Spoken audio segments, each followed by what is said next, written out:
नमस्कार, आप देख रहे हैं अपना रोहतास और मैं हूं हिमांशी कुमारी। चुनाव आयोग द्वारा चलाए जा रहे वोटर लिस्ट पुनर्निरीक्षण अभियान पर अब सियासत तेज हो गई है। बिहार में जन सुराज अभियान चला रहे प्रशांत किशोर ने चुनाव आयोग और भाजपा पर गंभीर आरोप लगाए हैं।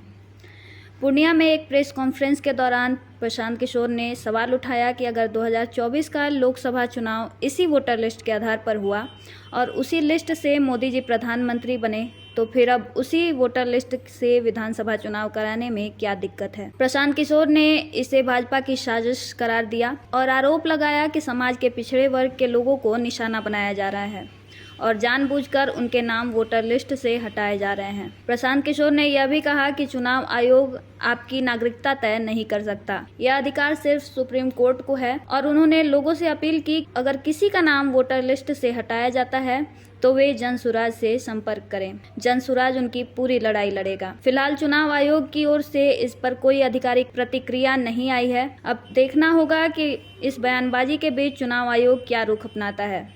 आप बने रहिए अपना रोहतास के साथ, हम आपको देंगे हर बड़ी खबर का सटीक विश्लेषण। देखिए, ये वोटर आईडी का जो बखेड़ा है ये अभी शुरू हुआ है पिछले 2-3 हफ्तों से। एक बात समझने की है, वोटर आईडी कौन बनाता है? वोटर लिस्ट बनाने की जिम्मेवारी चुनाव आयोग की है, जो एक संवैधानिक संस्था है। वो हमारे आपके या किसी दल के अधीन नहीं है। हर साल उनका काम है कि जब भी चुनाव हो तो एक संशोधित वोटर लिस्ट बने, उसकी शुद्धता, उसकी स्वच्छता बनाए रखना चुनाव आयोग का काम है। अभी 1.5 वर्ष पहले बिहार में चुनाव हुआ, पूरे देश में चुनाव हुआ।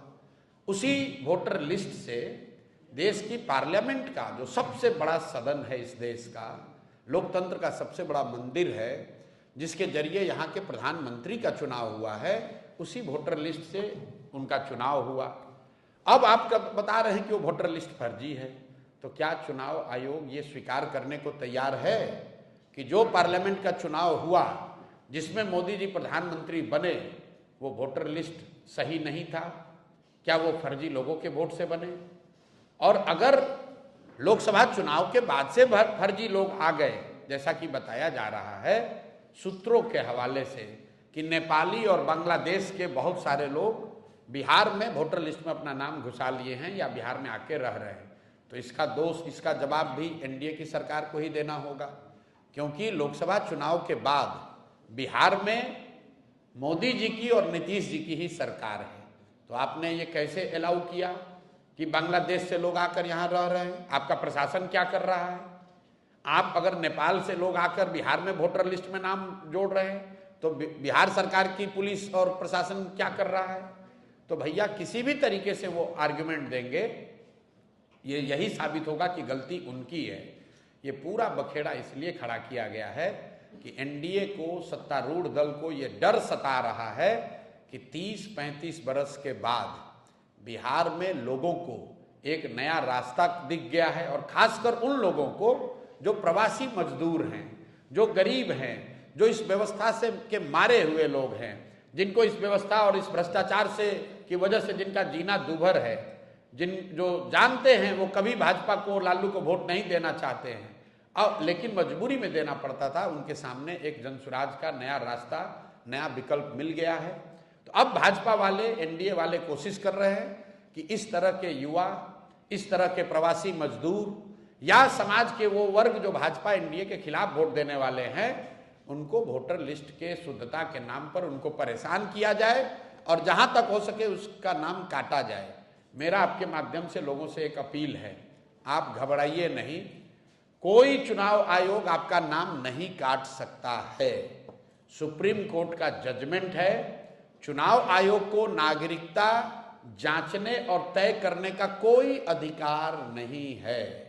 आप लोग भी ये समाज को जगाइए, बताइए, चुनाव आयोग को नागरिकता तय करने का अधिकार ही नहीं है। वो सिर्फ ये कह सकते हैं कि आप वो डॉक्यूमेंट लाइए जिससे कि वोटर लिस्ट में आपका नाम ऐड किया जा सके।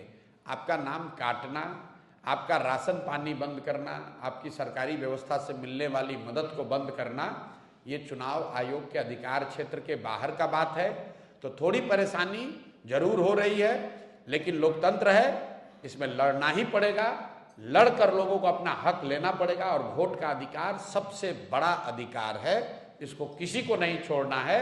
आपके पास अगर कागज नहीं है, लोग आपका नाम काट रहे हैं, आप किसी भी राजनीतिक दल से आपका सरोकार है, जनसुराज अच्छा लगता है तो जनसुराज के पास आइए, दूसरा कोई दल अच्छा लगता है उसके पास जाइए, लेकिन अपना वोट जरूर दीजिए। और देने के लिए जरूरी है कि आप अपना नाम वोटर लिस्ट में अंकित कराइए। अगर आपकी पूरी क्षमता नहीं है तो जो राजनीतिक दल हैं वो आपकी आवाज बनेंगे, आपकी मदद करेंगे। बिहार का हर शहरी, हर नागरिक, उसकी जिम्मेवारी है कि वोटर लिस्ट में उसका नाम रहे, वो वोट करे, ताकि बिहार में लोकतंत्र को जिंदा रखा जाए। और जो भाजपा और एनडीए के लोग चुनाव आयोग के जरिए पिछले दरवाजे से जीत हासिल करना चाहते हैं, उनके मंसूबों को कामयाब नहीं होने दिया जाए।